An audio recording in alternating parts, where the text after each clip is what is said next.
الحمد لله رب العالمين والعاقبة للمتقين والصلاة والسلام على سيدنا محمد الصادق الوعد الأمين.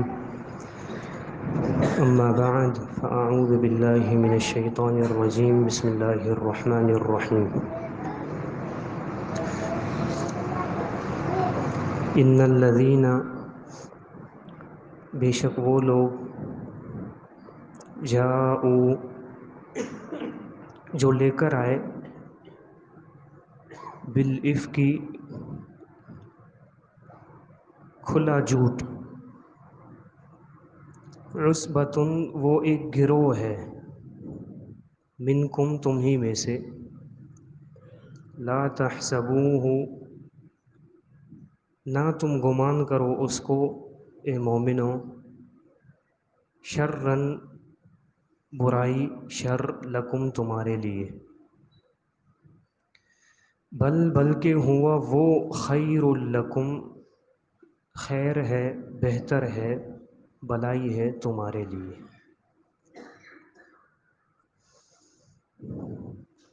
یہ سورہ نور کی آیت نمبر 11 ہے، جس کا شان نزول آپ نے کل سماعت فرمایا کہ پورا ایک قصہ ہے اماں عائشہ پر تہمت لگانے کے حوالے سے۔ اور اماں عائشہ کے ساتھ رضی اللہ عنہا صفوان بن معطل بھی اس میں شامل ہے۔ قصہ آپ نے سماعت فرمایا کہ آخر میں اللہ کے رسول صلی اللہ علیہ وسلم پر وحی نازل ہوئی، یہ تقریباً 11 آیات، 11 سے لے کر 21 تک یہ 11 آیات بنتی ہیں۔ یہ اللہ تعالیٰ نے آیات نازل کی ہیں۔ اس میں ہمارے لیے آج کی اس درس میں ایک نقطہ ہے، اس کو غور سے سماعت فرمائیں آپ، سمجھنے کی بات ہے۔ ویسے تو اللہ کا کلام پورا کا پورا سمجھنے کے لیے ہر بات اہم ہوتی ہے۔ اللہ تعالیٰ کا یہ فرمان نازل ہوا، اللہ تعالیٰ نے اماں عائشہ رضی اللہ عنہا کی برات نازل کی اور فرمایا کہ ان الذین جاؤوا بالافک، بے شک وہ لوگ جو جھوٹ لے کر آئے ہیں، یعنی یہ جھوٹ ہے قصہ، یہ جو قصہ انہوں نے گڑھا ہے کہ اماں عائشہ اور صفوان بن معطل رضی اللہ عنہما نے بدکاری کی ہے، اس لیے لشکر سے پیچھے رہ گئے تھے، اور پیچھے رہنے کی وجہ یہی تھی کہ ان کا ارادہ برا تھا، نعوذ باللہ من ذالک۔ یہ جھوٹ ہے، اللہ تعالیٰ اس کو کہتا ہے افک۔ عربی میں افک اس چیز کو کہتے ہیں جو اپنی حقیقت سے بالکل ہٹ کر ہو۔ حقیقت کیا ہے کہ اماں عائشہ کون ہے؟ پاک دامنہ ہے۔ اس سے بالکل ہٹ کر بات لے کر ہے منافقین، اور وہ کیا ہے؟ پاک دامنہ کی ضد کیا ہے؟ بدکارہ عورت۔ کہ یہ جو لے کر آئے ہیں نا قصہ، یہ جو افواہیں انہوں نے اڑائی ہیں منافقین نے، یہ افک ہے، حقیقت کے بالکل الٹ ہے۔ یہ کہتے ہیں کہ اماں عائشہ نے بدکاری کی ہے، جبکہ حقیقت کیا ہے کہ اماں عائشہ پاک ہے، پاک باز عورت ہے، پاک دامنہ عورت ہے۔ یہ جو لے کر آئے ہیں عصبۃ منکم، کوئی ایک بندہ نہیں لے کر آیا، بلکہ پوری ایک جماعت ہے جس میں منافقین بھی شامل ہیں، اور اللہ کہتا ہے منکم، یہ جماعت تم ہی میں سے ہے۔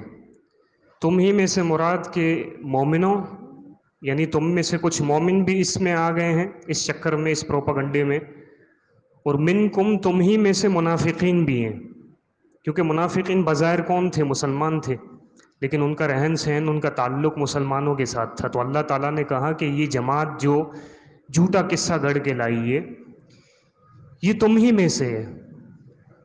یعنی اصل میں اکثر ان میں سے منافق ہیں، لیکن چند مومن بھی اس قصے میں، اس چکر میں پھنس گئے ہیں، اور انہوں نے بھی اپنی زبانیں کھول دی ہیں جھوٹ کے ساتھ۔ اب جو سمجھنے کی بات ہے، جو نقطہ ہے ہماری زندگی میں تسلی کے لیے، وہ یہ ہے کہ اللہ کہتا ہے کہ لا تحسبوہ شرا لکم، اس قصے کو تم شر نہیں سمجھو اپنے لیے،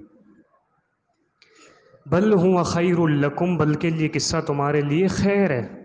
کس طرح؟ حالانکہ بظاہر بات سمجھ نہیں آتی ہے، آپ کی اگر عزت پر کوئی داغ لگا، یہ آپ کے لیے خیر ہے؟ آپ کو کوئی معاشرے میں بدنام کرے آپ کے لیے خیر ہے. آپ کا مال اگر مثال کے طور پر تلف ہو جائے، نقصان ہو جائے آپ کو، یہ خیر ہے. آپ کا کوئی عزیز فوت ہو جائے، یہ خیر ہے. یہ تو شر ہے نا. یہ تو عزت داغدار ہونا یہ بھی شر ہے. یہ نقطہ ہے، سمجھنے کی بات ہے. اللہ کہتا ہے کہ لا تحسبوہ شرا لکم، اس کو شر نہیں سمجھو. یہ مسئلہ اس طرح ہے کہ دیکھیں اللہ تعالیٰ نے دنیا میں دو چیزیں پیدا کی ہیں، ایک خیر اور دوسرا شر. ہر چیز میں خیر اور شر ہوتا ہے، لیکن کوئی بھی دنیا میں ایسی چیز نہیں ہے جس میں ٹوٹلی شر ہو، اس میں خیر کا پہلو ہو ہی نہ. یہ نقطہ ہے. مثال کے طور پر دنیا میں آپ کو کوئی بھی شر پہنچتا ہے، شر سے مراد بری چیز، مال کا تلف ہونا یہ بھی بری چیز ہے، انسان کو اچھا نہیں لگتا. کوئی کسی کا عزیز فوت ہو جائے یہ بھی بری چیز ہے، انسان کو اچھا تو نہیں لگتا. اسی طرح انسان کی عزت چلی جائے یہ بھی بری چیز ہے. لیکن اللہ یہ سمجھا رہا ہے کہ کوئی بھی چیز جو بظاہر تمہیں شر لگ رہی ہے، لا تحسبوہ شرا لکم، اس کو ٹوٹلی شر نہیں سمجھو.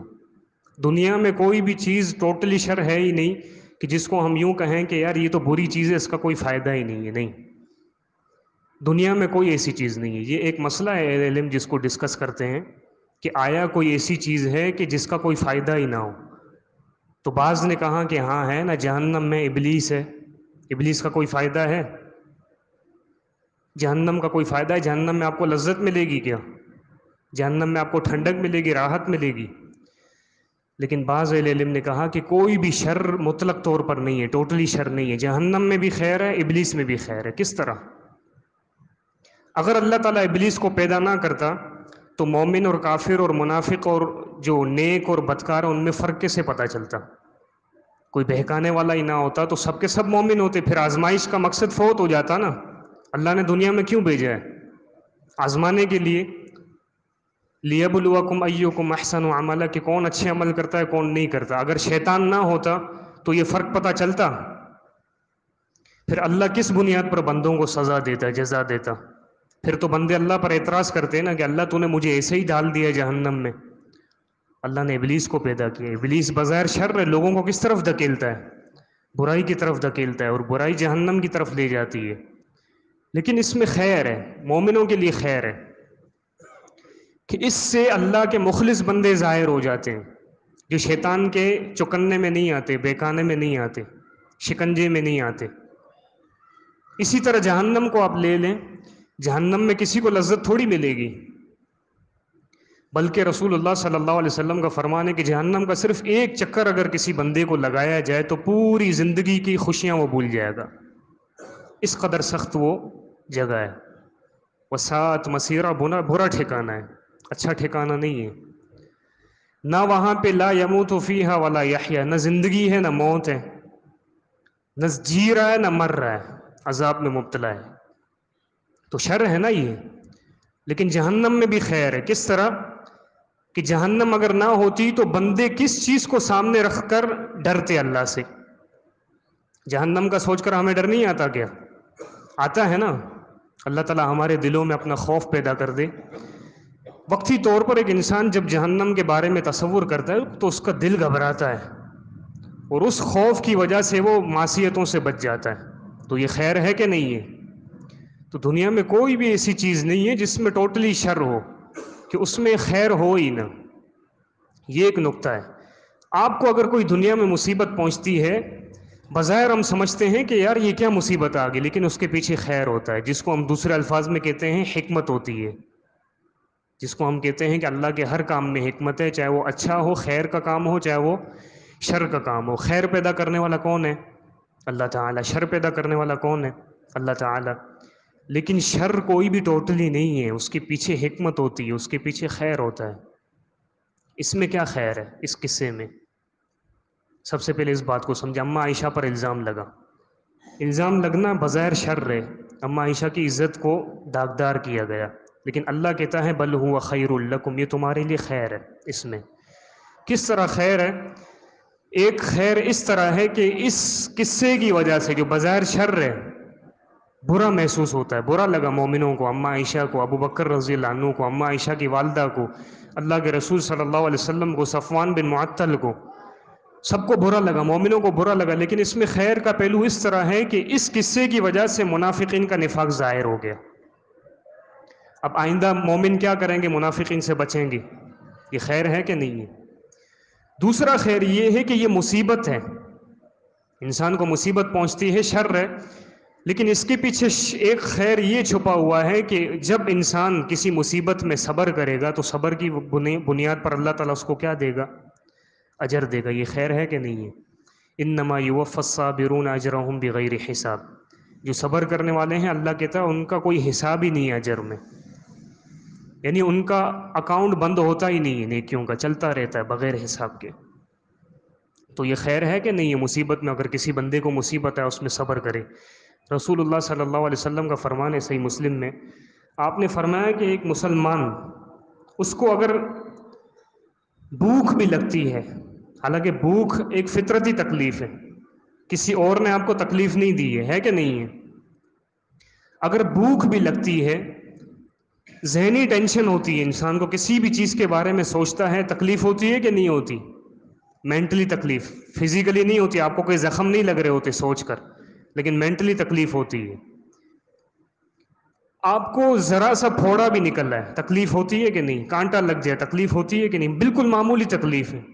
سب سے معمولی تکلیف یہ ہے کہ آپ کو بھوک لگے، اس تکلیف کی وجہ سے بھی اللہ تعالیٰ مسلمان کے گناہ معاف کر دیتا ہے۔ اب یہ تکلیف شر ہے، لیکن اس میں خیر ہے کہ نہیں ہے کہ اللہ گناہ معاف کرتا ہے بندوں کے؟ تو اماں عائشہ کے، اللہ کے رسول صلی اللہ علیہ وسلم جو گناہوں سے پاک ہیں، دیکھیں مصیبت جب آتی ہے بندے پر، یا تو اس کے گناہ معاف ہوتے ہیں یا تو اس کے درجات بلند ہوتے ہیں۔ اب اللہ کے رسول صلی اللہ علیہ وسلم کے خاتے میں تو کوئی گناہ نہیں تھا نا، لیکن اللہ کے رسول صلی اللہ علیہ وسلم کی اس مصیبت کی وجہ سے اللہ نے درجات بلند کیے ہیں۔ تو یہ خیر ہے کہ نہیں ہے؟ صفوان بن معطل، ان کو صدمہ نہیں پہنچا، ان کے بارے میں الزام لگا تھا کہ اماں عائشہ نے اس کے ساتھ نعوذ باللہ بدکاری کی ہے، لیکن انہوں نے بھی صبر کیا، اللہ نے اس کو اجر نہیں دیا ہوگا؟ دیا ہوگا۔ گناہ معاف نہیں کیے ہوں گے؟ کیے ہوں گے۔ درجات بلند نہیں کیے ہوں گے؟ کیے ہوں گے۔ تو یہ خیر کے پہلو ہیں شر میں۔ کبھی بھی زندگی میں آپ کو کوئی مصیبت پہنچے تو یہ سوچیں کہ یار اس کے ذریعے میرے گناہ معاف ہو رہے ہیں، اگر میں صبر کروں گا تو اللہ تعالیٰ مجھے اجر دے گا، اور اللہ تعالیٰ اس مصیبت کی وجہ سے میرے آخرت میں درجات بلند کرے گا۔ ہو سکتا ہے میرا لیول 10 ہو جنت میں، لیکن مصیبت آئی میرا لیول 100 ہو گیا اس مصیبت میں صبر کرنے کی وجہ سے۔ دوسرا خیر کا پہلو یہ ہے کہ دیکھیں آپ مثال کے طور پر اپنی روٹین سے چل رہے ہوں، زندگی میں آپ کے معاملات اچھے چل رہے ہوں، اچانک ایک مصیبت آ جائے، صدمہ پہنچتا ہے کہ نہیں پہنچتا؟ پھر اچانک ایک خوشخبری مل جائے، تو آپ جو پہلے مصیبت سے پہلے جس روٹین میں، اچھی روٹین میں چل رہے تھے نا، پھر ایک صدمہ لگا، پھر جو خوشی ملتی ہے نا وہ عام روٹین سے بڑھ کر اچھی روٹین ہو جاتی ہے، انسان کی طبیعت میں اور زیادہ خوشی ہو جاتی ہے کہ ایسا نہیں ہے؟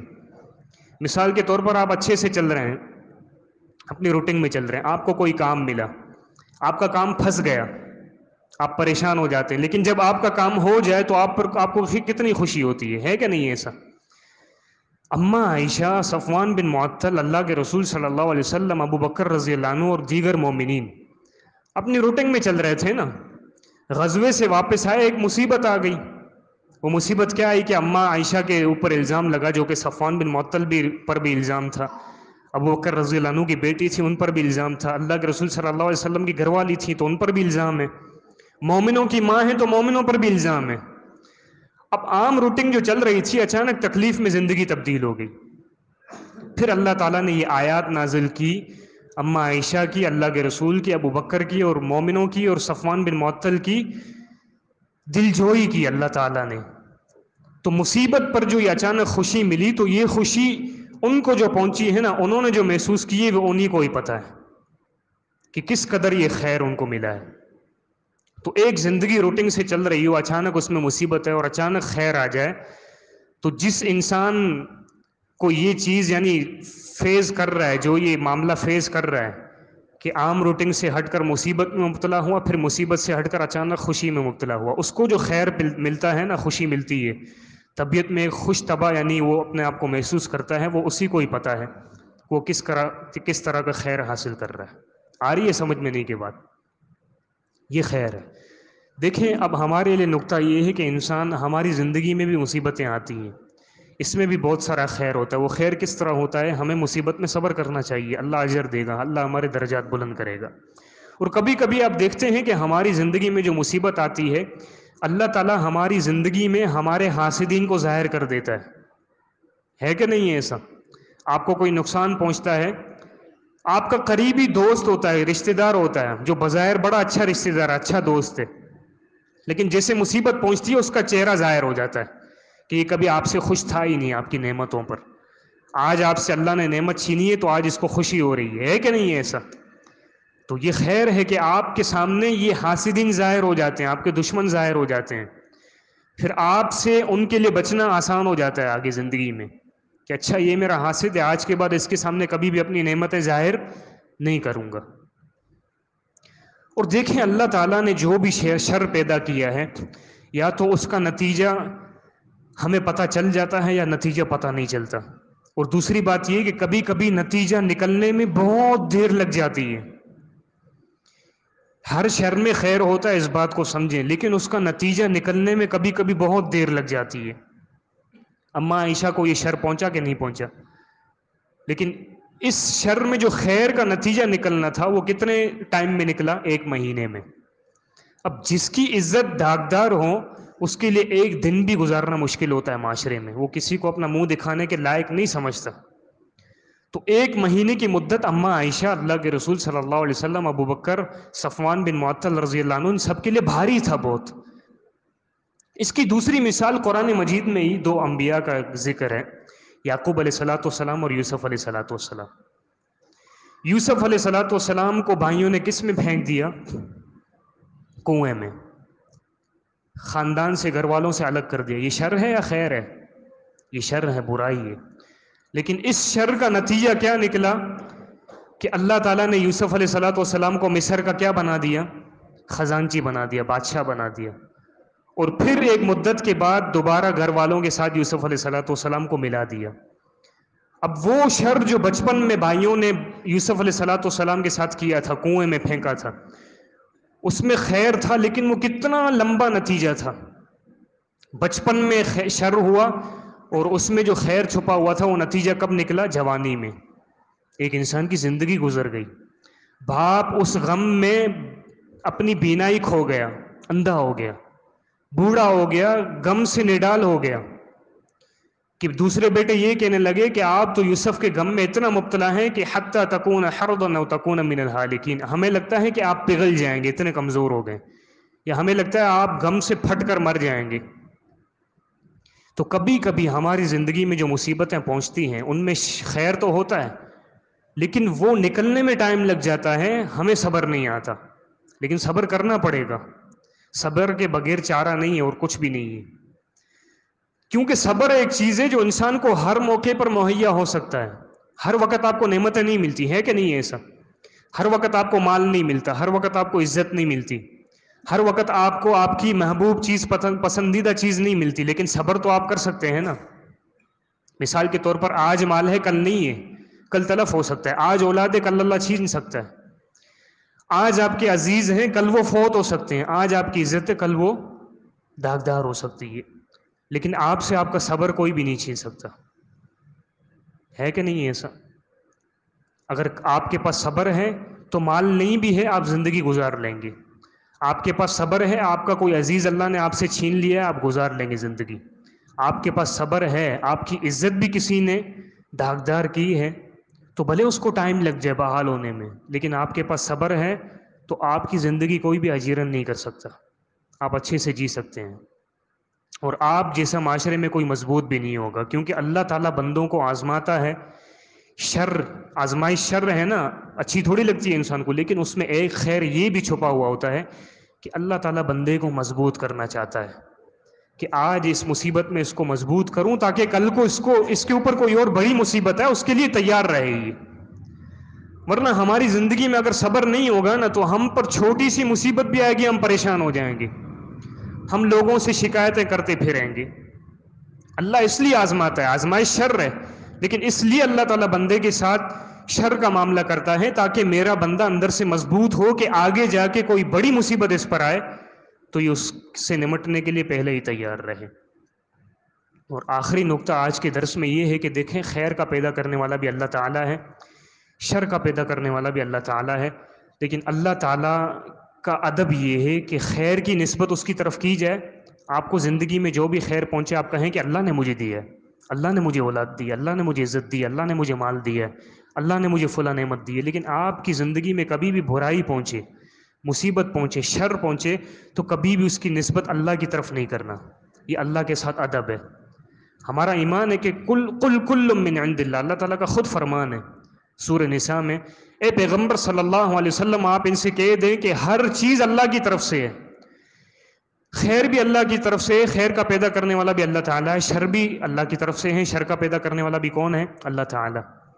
لیکن اللہ کا ادب یہ ہے کہ شر کی نسبت اللہ کی طرف نہیں کی جائے کہ اللہ نے میرے ساتھ ایسا کیا ہے، اللہ کو میں ہی نظر آتا ہوں، اللہ نے مجھے آزمایا ہے، اللہ نے مجھے مصیبت میں ڈالا ہے، اللہ نے میرے ساتھ یہ معاملہ کیا۔ نہیں، یوں کہیں کہ میرے ساتھ ایسا ہو گیا، میری تقدیر میں لکھا ہوا تھا، مجھ سے میری اولاد چھن گئی، میری تقدیر میں لکھا ہوا تھا۔ اللہ کی طرف نسبت نہ کریں شر کی۔ یہ ادب اللہ تعالیٰ نے سورہ جن میں جنوں کے ذریعے ہمیں سکھایا ہے۔ جب تک جنوں کو یہ معلوم نہیں تھا کہ قرآن نازل ہو رہا ہے، ایک پیغمبر آیا ہے محمد الرسول اللہ صلی اللہ علیہ وسلم، اس سے پہلے جنوں کی یہ روٹنگ ہوتی تھی۔ اللہ تعالیٰ نے جنوں کو یہ طاقت دی ہے۔ ہمارے امام صاحب اس فن میں ماہر ہیں، ان سے آپ رجوع کر سکتے ہیں اس معاملے میں، یہ آپ کو اچھے سے گائیڈ کریں گے۔ جنوں کی ایک قسم ہے جو ہوا میں اڑتے ہیں۔